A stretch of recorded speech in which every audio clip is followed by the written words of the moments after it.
जी Jamshoro Sindh university की pre entry taste थी चुकी है जेका सिंध यूनिवर्सिटी की एंट्री टेस्ट है जैमें 22,000 स्टूडेंट मौजूद हैं जिन्होंने एंट्री टेस्ट ॾिनी आहे उन हवाले सां हिते जी सिक्योरिटी वग़ैरह बि ॾाढी सुठी आहे। सिंध यूनिवर्सिटी आहे पंहिंजा वॉलंटियर बि मौजूद हुआ। इन हवाले सां असां सां गॾु सिंध यूनिवर्सिटी जो रजिस्ट्रार डॉक्टर अमीर अबड़ो असां सां गॾु आहे। अचो इन खां ॻाल्हियूं कयूं सिंध यूनिवर्सिटी एंट्री टेस्ट जे हवाले सां। जी सर दादा वॾी महिरबानी तव्हांजी। जेका हीअ एंट्री टेस्ट आहे 2020 जी जेका बैच आहे उनजे लाइ आहे। हमेशह जेका सिंध यूनिवर्सिटी जी एंट्री टेस्ट आहे उहा नवंबर महीने में थींदी आहे ऐं हिन साल बि साल जीअं 2020 जी एंट्री टेस्ट थी आहे। असां वटि जीअं तव्हां पहिरियां ॿुधायो त 22,000 ॿार दाख़िल थिया ऐं 22,000 मां तक़रीबन 8,000 नियाणियूं हुयूं। असांजा इंतिज़ाम तमामु बहितरीनु हुया। उन इंतिज़ामनि में सभ खां पहिरियां ऐं तव्हांखे ॿुधाईंदो हलां त जेके ॿार जेकॾहिं बीमार थियनि त उन जे लाइ असांजी 4 मेडिकल कैंप हुयूं ऐं 4 मोबाइल हुयूं जेके डिस्पेंसरीज़ उहे घुमनि पियूं ऐं असां हिन वक़्तु अॼोके ॾींहं में तक़रीबन 4-5 नियाणियूं अहिड़ियूं हुयूं, इवन 2 नियाणियूं त अहिड़ियूं हुयूं जेके हॉस्पिटलाइज़ड हुयूं ऐं उन्हनि खे शौक़ु हुयो त उहे पंहिंजो एंट्री टेस्ट ॾियनि। उहे उतां पंहिंजे अस्पतालुनि मां मोकल वठी उन्हनि खे कैनोला लॻियल हुई, उन्हनि खे दवाऊं बि साण हुयूं ऐं उहे नियाणियूं आयूं। असां उन्हनि खे डॉक्टर्स फ़राहम कयासीं। उन्हनि जे पेरेंट्स सां गॾु उन्हनि खे पंहिंजे जेके जिते सीट नंबर हो उते विहारियोसीं ऐं डॉक्टर उनखे ॾिनोसीं ऐं उनजे डॉक्टर जे हूंदे बि हू पंहिंजो कमु कयाऊं ऐं पंहिंजी टेस्ट ॾिनऊं। उनखां अलावा जेके माज़ूर ॿार हुआ उन्हनि जे लाइ असां हिकिड़ो सेंटर ठाहियोसीं ऐं जेके बि माज़ूर ॿार हुआ उन्हनि खे वरी हिकु गाॾी ॾिनीसीं जेके खणी आई उन्हनि खे। उनखां अलावा असां जेके सिक्योरिटी जा निज़ाम आहिनि उन में सभ खां वधीक असांजो रेंजर्स ऐं सिंध पुलिस IG ऐं असांजो SSP अमजद साहब जो तमामु वॾो तावन रहियो ऐं उनजे करे असांजी टेस्ट वॾी कामयाबु थी आहे। हाणे सिर्फ़ु हीउ जेको वक़्तु आहे इहो ॿारनि जे वापसी जो वक़्तु आहे ऐं असां उमेदु था करियूं त ख़ैरो ख़ूबी सां ख़ुदा जे अहसान सां अलाह जे करम सां इहे ॿार पंहिंजे जॻहियुनि ते पंहिंजे घर वञी रसंदा ऐं इंशा अल्लाह ताला 2 ॾींहंनि में असांजी एंट्री टेस्ट जी रिज़ल्ट अची वेंदी। एंट्री टेस्ट रिज़ल्ट खां पोइ वरी असां इन्हनि जी लिस्ट लॻाईंदासीं त कंहिंजे ॿार जी दाख़िला थी आहे। सर सिंध यूनिवर्सिटी जे हिन चकर असां ॿुधो आहे त सिंध यूनिवर्सिटी जो सॼो सिस्टम ऑनलाइन थी चुको आहे जंहिंमें लिस्टूं वग़ैरह आहिनि ऐं ॿार सिलेक्ट थियो नथो थिए सिलेक्ट ऐं जंहिंजा चालान वग़ैरह अचनि था उहो सॼो ऑनलाइन सिस्टम आहे। त इन ऑनलाइन सिस्टम जे हवाले सां छा था चओ? असांजी जेके यूनिवर्सिटी आहे उनजो जेको हीउ सिस्टम थियो आहे इहो ॿार जे दाख़िला वठण खां वठी ॿार जे वरी 4 सालनि पढ़ी वञण खां पोइ ताईं सॼो ऑनलाइन आहे। असांजी जेको ॿारु दाख़िला वठे थो जॾहिं दाख़िला वठी उनजी पूरो ऑनलाइन सिस्टम थींदो जॾहिं क्लास अटेंड कंदो त ऑनलाइन वरी ॿारनि जे पीउ खे इहा ख़बर पवंदी त ॿार केतिरा क्लास अटेंड कया ऐं उनजे वालदेन केतिरा क्लास पंहिंजो उनजे टीचर्स केतिरा क्लास वरिता। उनखां पोइ वरी उन्हनि जा फार्म इम्तिहान जा ऑनलाइन थींदा आहिनि। वरी असां हिकिड़ो सिस्टम ठाहियो आहे जंहिंमें वालदेन उन्हनि जी रिज़ल्ट मार्कशीट ॾिसी सघनि था। हिन त असां 2004 खां वठी सिंध यूनिवर्सिटी में जेके बि माण्हू पढ़िया आहिनि उहे पंहिंजी नतीजा पंहिंजो रिज़ल्ट मार्कशीट्स सर्टिफिकेट सभु ऑनलाइन ॾिसी सघनि था ऐं इहो जेको असांजो सिस्टम आहे इहो एॾी वॾी लेवल जो सिस्टम ऐं यकीन सां चवां थो त पाकिस्तान जी कंहिं बि यूनिवर्सिटी में एॾो वॾो सिस्टम कोन्हे को जंहिंमें ॿार जी दाख़िला खां वठी वेंदे उनजो मार्कशीट ताईं असां पेरेंट्स खे एक्सेस ॾेई छॾी आहे जेके ॾिसी सघनि था। Jamshoro Sindh university pre entry test ते 22,000 स्टूडेंट हुआ जंहिंमें बॉयज़ ऐं गर्ल्स बि मौजूदु हुयूं। त उन हवाले सां एंट्री टेस्ट थी चुकी आहे। इन हवाले सां तव्हां ॿारनि खे कहिड़ो पैगाम ॾियणु था चाहियो सोच टी वी ते? वॾी महिरबानी आहे। हाणे असल में ॾिसो 22,000 ॿार जॾहिं हिते दाख़िला वठण लाइ थिया त असां वटि जेके सीटूं मौजूदु आहिनि उहे कुल 7,500 आहिनि ऐं उन्हनि मां जेके टॉप 7,500 ॿार ईंदा उन्हनि खे दाख़िला मिलंदी। जिन खे दाख़िला मिलंदी उहे त असां सां गॾु रहंदा। असांजो असुलु पैगाम उन्हनि ॿारनि जे लाइ हुजणु खपे जिन खे दाख़िला न मिलंदी ऐं उन्हनि खे हिकु अहम पैगाम इहो आहे त जेकॾहिं उन्हनि खे असांजी यूनिवर्सिटी में दाख़िला न मिली आहे त पोइ हिन पूरी सिंध में जेके बि कॉलेजिस आहिनि उहे सिंध यूनिवर्सिटी सां एफिलेटेड आहिनि ऐं पंहिंजियूं BSc जेका आहे उहा उन्हनि कॉलेजिस में कनि ऐं सुठे नमूने सां पढ़नि। वरी 2 सालनि खां पोइ असां उन्हनि खे वरी मौक़ो ॾींदासीं त उहे सिंध यूनिवर्सिटी में पंहिंजी मास्टर्स लाइ दाख़िला वठनि ऐं मास्टर्स जे लाइ सिंध यूनिवर्सिटी हिन वक़्तु टेस्ट फ्री करे छॾी आहे। हाणे जेको बि मास्टर्स में असां वटि दाख़िला वठणु चाहींदो उनजे लाइ एंट्री टेस्ट जी ज़रूरत न आहे। उनजो मैट्रिक जूं मार्कूं इंटर जूं मार्कूं ऐं BSc जूं मार्कूं ॻंढे जेके बि टॉप शागिर्द ईंदा उन्हनि खे असां दाख़िला ॾींदासीं। ॿी ॻाल्हि तव्हांखे ॿुधाईंदो हलां त असां वटि मास्टर्स जूं 10,000 सीटूं आहिनि ऐं बैचलर्स जूं 7,000 सीटूं आहिनि। बिलफर्ज़ जेके असांजा ॿार 22,000 ॿारनि जी दाख़िला न थी मां जेको 7,000 जी थी ॿियनि जी न थी त उहे ईंदड़ साल या ईंदड़ खां ॿियो ईंदड़ साल जेको ईंदो उहे वरी असां वटि मास्टर्स में दाख़िला वठी सघंदा ऐं उन्हनि मां 10,000 सीटूं आहिनि। त मां सम्झां थो त उन्हनि जे लाइ अहम पैगाम इहो थींदो त उहे महिनत कनि ऐं वरी सिंध यूनिवर्सिटी पढ़ण लाइ ट्राए कनि। अदा ही 2020 जो असांजो एंट्री टेस्ट थिए पियो तक़रीबन 22,000 ॿार वेठा आहिनि जंहिं डिसिप्लिन जो हिननि ॿारनि मुज़ाहिरो पियो कयो आहे असांजो सर फ़ख़्र सां बुलंद थी थो वञे की सिंधी ॿार ॾाढो मुनज़िम आहे। अॼु तव्हां सुबुह खां हिननि खे ईंदे ऐं वापसि वेंदे ॾिसंदा जंहिं डिसिप्लिन सां आहियूं जंहिंमां साबित थिए थो हिन क़ौम जो मुस्तक़बिल रोशन आहे। हिननि खे अपॉर्चुनिटी ॾियणी हायर एजुकेशन यकीन हिननि जो हक़ आहे जंहिं अंदाज़ सां वेठा आहिनि तव्हां ॾिसो पिया ऐं पंहिंजी टीम जो उस्ताद ऑफिसर सभिनी जो ममनून ऐं एहसानमंद आहियां की हिननि वॾो साथ ॾिनो ऐं ॾाढे सुठे माहौल में इम्तिहान थिए पियो। रिज़ल्ट इनशाला अॼु ई तव्हांखे रिज़ल्ट बि मिली वेंदी। असांजा रिज़ल्ट उन सेम डे ते या नेक्स्ट डे ते तव्हांखे इनशाला रिज़ल्ट मिली वेंदो ऐं रिज़ल्ट असांजो सॼो ऑनलाइन सिस्टम्स आहिनि। टेस्टिंग बि ऑनलाइन कंदी आहे सॼियूं मशीनूं कंदियूं आहिनि हिन में ह्यूमन पावर जो को हथु कोन्हे। असां सिर्फ़ु गाइडेंस कंदासीं। असां वटि हिन जी OMR जूं मशीनूं मौजूदु आहिनि ऐं 2-3 कलाकनि में इनशाला रिज़ल्ट अची वेंदो। तक़रीबन असां वटि 17,000 ॿार वेठा आहिनि 5-6 हज़ार ॿार जेके आहिनि उहे वेठा आहिनि। त तव्हां ॾिसो पिया हाणे वक़्त ते ख़तमु थियो आहे त इहो जनरली जेको न उहो आहे त बहरहाल तव्हां ॾिसो पिया हिन में 17,000 खनि बॉइज़ आहिनि तक़रीबन 5,000 खनि खां वधीक 6,000 जेके नियाणियूं आहिनि 22,000 खां वधीक तादाद आहे जेके इम्तिहान ॾियनि पिया।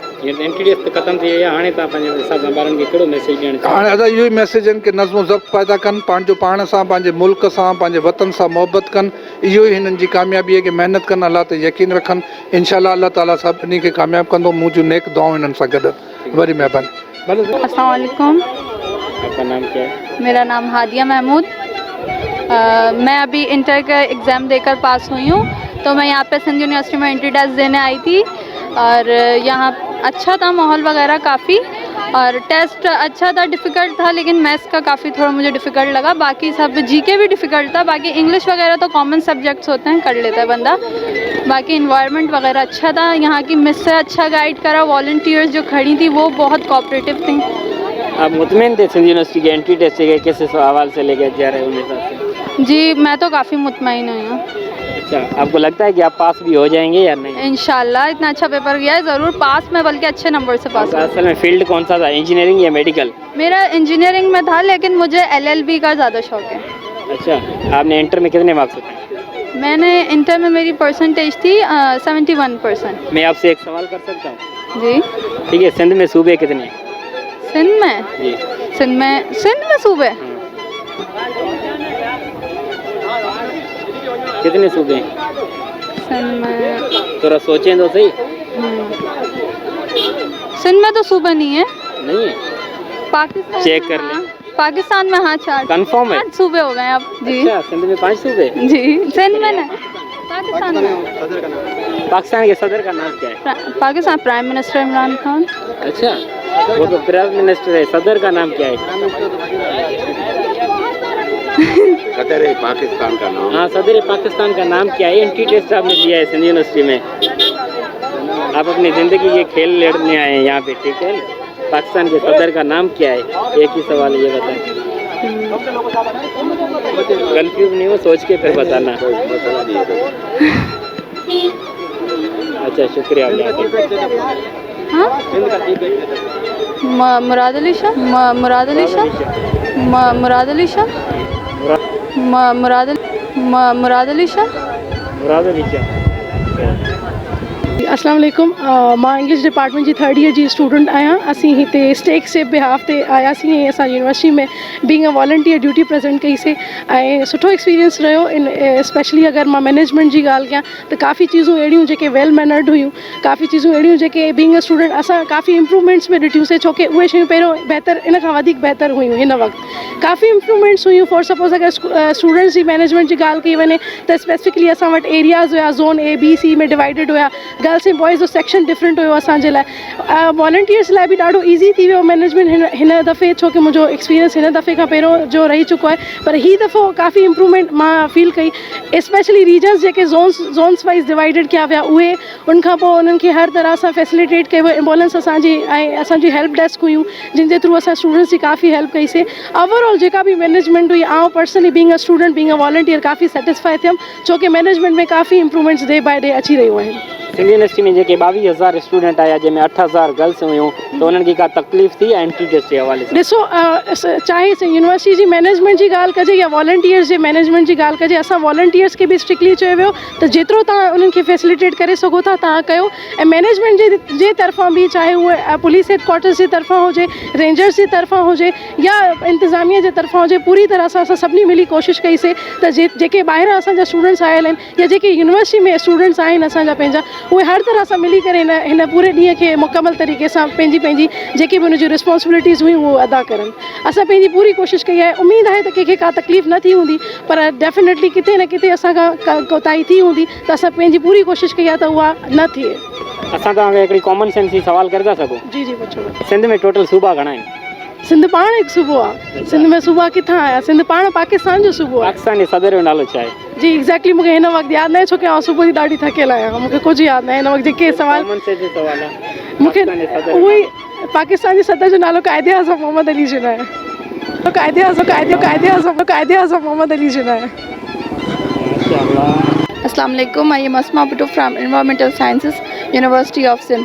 आज हमारा वॉलंटियर्स की ड्यूटी का दिन था। एंट्री टेस्ट थी जैसे हमारी 2020 की, तो हमारी जो ड्यूटी थी यहाँ पर सबको मेंटेन करना था, लाइन बाय लाइन स्टूडेंट्स को जो है फैसिलिटेट करना था ताकि वो अपने डिपार्टमेंट्स तक पहुँच जाए। और उनके पेरेंट्स के लिए हमने यहाँ जगह बनाई हुई थी ताकि वो जब तक उनके बच्चे फारिग हो जाएँ ताकि आसानी से वो वहाँ पर आ जाएँ और अपने पेरेंट्स से मिल जाए। उनके अलावा जो है हमने डिसिप्लिन कायम किया था।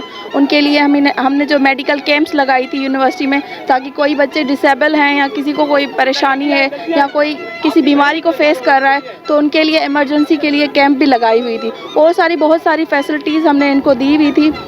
उसके अलावा टेस्ट जो है अभी इंजीनियरिंग का भी चल रहा है, मेडिकल वालों का हो गया और अल्हम्दुलिल्लाह 3000 से अबव जो है हमारी स्टूडेंट जो है आ गए थे एंट्री टेस्ट में। और ये पूरे पाकिस्तान में ये ओनली सिंध यूनिवर्सिटी है जहाँ पर इतना रिकॉर्ड पाया जाता है स्टूडेंट्स का। मेजॉरिटी ऑफ द स्टूडेंट्स यहाँ आते, पूरे पाकिस्तान में से चारों सूबों में से यहाँ बच्चे ज़्यादा आते हैं इस हमारी यूनिवर्सिटी के टेस्ट में। सिंध यूनिवर्सिटी के एंट्री टेस्ट में 22,000 स्टूडेंट आए हुए हैं, तो आप स्टूडेंट के नाते उन्हें क्या पैगाम देना चाहते हैं जब सिलेक्ट होंगे? तो I really wish best of luck to them.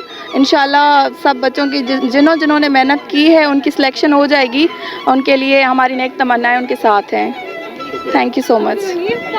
मां सोरठ आहियां, रूरल डेवलपमेंट स्टडीज़ डिपार्टमेंट मां, ऐं मां सेकेंड ईयर में आहियां। मां वॉलंटियर्स जी लीड आहियां। मुंहिंजी हिकु टीम आहे। असांजे वॉलंटियर्स जेके उन्हनि सभिनि जा लीड्स आहिनि, जेके उन्हनि जी टीम्स आहिनि, उहे टीम्स उन्हनि खे हैंडल कनि पियूं। सभिनि जी चेक पोस्ट ठहियलु आहे, सभिनि जा ज़ोन ठहियलु आहिनि। हर कंहिंखे पंहिंजी ड्यूटीज़ जेके आहिनि उहे विरहायल आहिनि। पोइ उन हिसाब सां हर कोई पंहिंजी ड्यूटीज़ ॾिए पियो। पहिरियों असांजी जेको ड्यूटी हुई उहा त चेक पॉइंट ते हुई कि असां सभिनि जी स्लिप्स चेक पिया कयूं ऐं पेरेंट्स खे विहारणो आहे। ऐं जेको स्टूडेंट्स आहिनि उन्हनि खे लाइन वाइज़ स्टूडेंट्स असांजा हिते वॉलंटियर्स बिहारियल हुआ, लाइन वाइज़ उन्हनि खे मोकिलनि पिया पंहिंजे डिपार्टमेंट में। उन खां पोइ जॾहिं हू टेस्ट जी फारिग थिया त असां पंहिंजे हिते वॉलंटियर्स खे बिहारियो। उन ई सेम वे में उन्हनि खे उहे वापसि पंहिंजे घर मोकिलनि पिया पंहिंजे पेरेंट्स सां मिलाइण लाइ। जेके स्टूडेंटनि खे सिंध यूनिवर्सिटी जे एंट्री टेस्ट में मोबाइल त अलाउ न हुयो, पर उन हिसाब सां जेके स्टूडेंट हींअर वापसि था अचनि त उहे पंहिंजे पेरेंट्स सां कीअं था मिलनि? इन वास्ते तव्हां छा चओ? फ़ोन मीन्स के हुयो कि फ़ोन जेको आहे उहो यूज़ करणु अलाउ न आहे।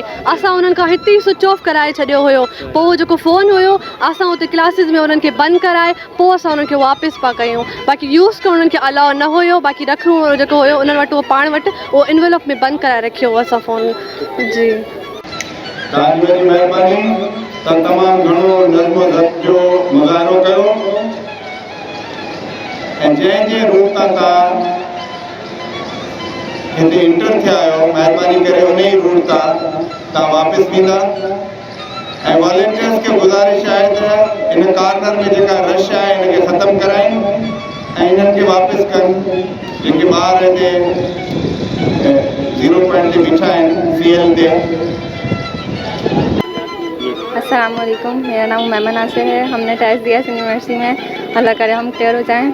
मुश्किल था टेस्ट, बट अल्लाह करे क्लियर कर लें हम। आमीन। हमने कब तैयारी की एंट्री टेस्ट की? क्या मतलब? तैयारी कितनी की? तैयारी तो बहुत की थी, अब जितना पढ़े उसके लिए कम होता है। आपका फील्ड मेडिकल है या इंजीनियरिंग? मेरी इंजीनियरिंग। तो आपको क्या लगता है कितना परसेंटेज आपको लगता है कि आप टेस्ट निकाल देंगे या नहीं? इंशाल्लाह अच्छी परसेंटेज तो बन जाएगी। अच्छा, टेस्ट में कितने सवाल थे? 100 क्वेश्चन। टाइमिंग? 70 मिनट्स। जी, थैंक यू। सवाल मुश्किल थे या आसान? मुश्किल थे, सवाल बहुत मुश्किल थे। अच्छा, इंग्लिश के कितने थे इस हिसाब से, कितने कितने सवाल थे? इंग्लिश के आई थिंक 30 क्वेश्चन थे, यहाँ से क्वेश्चन थे, अब मुझे याद नहीं है। Thank U. कहिड़ो सिंधी यूनिवर्सिटी जी प्री एंट्री टेस्ट थी आहे, इन हवाले सां एंट्री टेस्ट जे हवाले सां छा चवणा? मां इहो चवणु चाहियां थो त जेके असांजा दोस्त परे खां हिंद मां सिंध मां जितां विया आहिनि, जहिड़े बि इलाइक़े मां आहिनि, अलाह करे उहे पंहिंजे मक़सद में कामयाबु थियनि। जेको पंहिंजे दिलि जी उमेदूं ऐं आसूं खणी आया आहिनि, अलाह साईं उन्हनि खे पंहिंजे मक़सद में कामयाबु करे। ऐं असां जेको बि दोस्तनि खां ॾिठो आहे त छोकिरा जिन में इनशाला असांजी उमेदु आहे त असां इनशाला सिलेक्ट थींदासीं, ऐं असांजी उहे उमेदु आहे अलाह करे सिलेक्ट थींदा, हिते आला तालीम पिराईंदा ऐं अलाह उन्हनि खे वधीक स्टेप ते पुॼाए सघंदो इनशाला। टेस्ट कीअं ॾिनी? मूं त टेस्ट 2017 में ॾिनी ऐं असांजो टेस्ट ज़बरदस्त गुज़रियो। मां केमिस्ट्री 3rd ईयर में पढ़ंदो आहियां, 3rd ईयर जो शागिर्द आहे। असांजो टेस्ट सुठो थियो माशाल्लाह, ऐं असां हिते आला तालीम पिरायूं था। ऐं माशाल्लाह जेको असां हिते यूनिवर्सिटी जो माहौल ॾिसूं था, तमामु बहितर माहौल आहे ऐं हिते सभु घणो कुझु माण्हू सिखे थो यूनिवर्सिटी में। सिंधी यूनिवर्सिटी नई बैच 2K20 जेका बैच अचे थी उनखे तव्हां पंहिंजे हिसाब सां छा पेश करणु चाहियो? असां 2K20 बैच खे वेलकम करणु चाहियूं था ऐं असां चऊं था त इनशाला छोकिरा अचनि, असां गुल विछाए वेलकम कंदासीं ऐं अलाह उन कामयाबु करे। जेके असांजा दोस्त ईंदा असां उन्हनि मोस्ट वेलकम कंदासीं। जी हा। जीअं तव्हां ॾिठो जामशोर सिंधी यूनिवर्सिटी जी प्री एंट्री टेस्ट थी गुज़री, जंहिंमें 22,000 स्टूडेंट आया। हुन हवाले सां असां हीउ प्रोग्राम ठाहियोसीं, जेके वाइस चांसलर डॉक्टर फ़तेह मोहम्मद बुरफ़त सिंधी यूनिवर्सिटी जो रजिस्ट्रार डॉक्टर अमीर अली अबड़ो ऐं ॿिया बि सिक्योरिटी जा इंतज़ाम हिते मौजूदु हुया, जंहिंसां असां ॻाल्हियूं कयोसीं। हुन खां अलावा हिते वॉलंटियर बि मौजूदु हुआ। वॉलंटियर सां असां ॻाल्हियूं कयोसीं, जेके सिंधी यूनिवर्सिटी जे स्टूडेंट बॉइज़ जेके अपेयर थिया टेस्ट में, उन्हनि सां बि कुझु स्टूडेंटनि सां असां ॻाल्हियूं कयोसीं, ऐं गर्ल्स में बि जेके छोकिरियूं हुयूं उन्हनि सां बि असां ॻाल्हियूं कयोसीं, उन्हनि खां व्यूज़ वग़ैरह वरितोसीं। त सिंधी यूनिवर्सिटी जे रजिस्ट्रार डॉक्टर अमीर अबड़े जो चवणो हो त सिंधी यूनिवर्सिटी में 22,000 स्टूडेंटनि टेस्ट ॾिनो ऐं सिंधी यूनिवर्सिटी जी एंट्री टेस्ट जी रिज़ल्ट 2 ॾींहंनि जे अंदरि इनशाला अची वेंदी। ऐं सिंधी यूनिवर्सिटी में टोटल सीटूं 7,500 आहिनि। इनशाला सिंधी यूनिवर्सिटी सभिनी मदर यूनिवर्सिटी आहे, जंहिंखे सभिनि खे जॻह ॾींदी। हिन हवाले सां असां सां गॾु कैमरामैन महबूब अली जमाली सां गॾु रिपोर्टर मज़र अली जमाली, सोच TV हैदराबाद। जी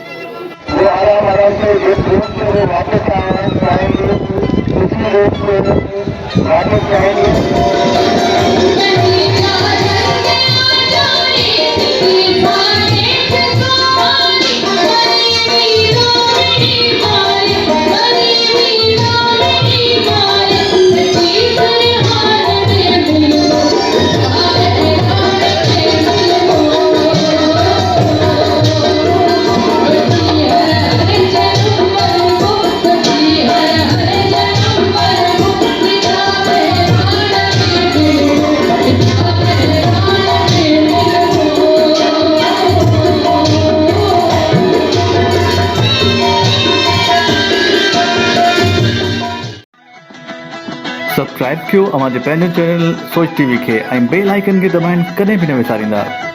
सब्सक्राइब करें आपके अपने चैनल सोच TV को और बेल आइकन पर क्लिक करना ना भूलें। Don't forget to subscribe our channel Soch TV and press the bell icon.